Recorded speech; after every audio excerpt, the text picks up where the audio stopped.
Welcome to West Wing Week. Welcome to the West Wing Week, your guide to everything that's happening at 1600 Pennsylvania Avenue and beyond. YOLO, man. This week, the president spent time with German Chancellor Angela Merkel, a group of Hoosiers, BuzzFeeders, Thanks, Obama. veterans, and public health warriors. I know my science. I'm scientist in chief. While the vice president traveled to Belgium and Germany. That's February 6th to February 12th, or just say the word. Maybe just say the word. On Hoosier Friday, the president traveled to the heartland, Indianapolis, Indiana. What you guys are doing here, the partnership is really a big deal. Where he held a lively town hall meeting with students and faculty at Ivy Tech Community College.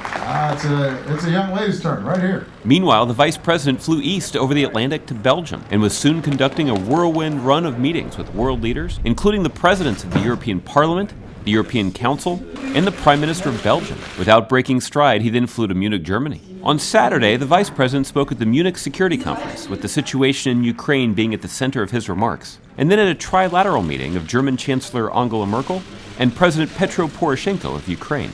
He didn't stop there, as then it was time to talk world affairs with the leaders of Bulgaria, Lithuania, Serbia, and Iraq. Folks, that is diplomacy in action. Thanks. On Sunday, the vice president concluded his trip to Germany by visiting the Dachau concentration camp. Accompanied by 95-year-old Holocaust survivor Max Mannheimer, the vice president walked the site, which he has made a point to visit on several trips to Germany throughout his life. The concentration camp, which lies just outside Munich, was the first such camp built in Germany during World War II and was liberated by American soldiers in the spring of 1945. I say goodbye to you.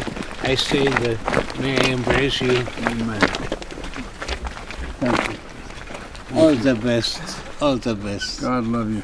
On Monday, the president hosted the German chancellor for meetings in the Oval Office and then a joint news conference in the East Room. We are not looking for Russia to fail.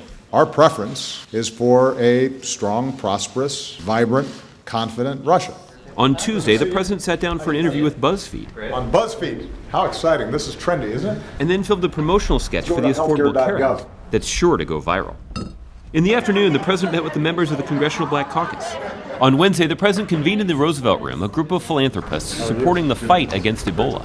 He then spoke on the progress made to date and our next steps in our response to the Ebola outbreak in West Africa. You're what one lieutenant commander from the U.S. Public Health Service Corps called the hope multipliers. You've multiplied a lot of hope. Last fall, we saw between 800 and 1,000 new cases a week. Today, we're seeing between 100 and 150 cases a week, a drop of more than 80%. Our focus now is getting to zero, because as long as there's even one case of Ebola that's active out there, risks still exist.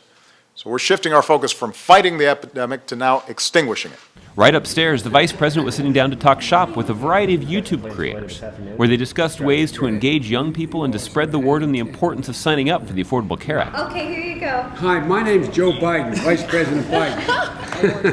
That afternoon, the president made an announcement on the authorization to use military force against ISIL. On Thursday, the president spoke to an emotional crowd in the East Room about supporting veterans and their families, and he signed into law the Clay Hunt Suicide Prevention for American Veterans Act. And if you are hurting, know this, you are not forgotten. We are here for you.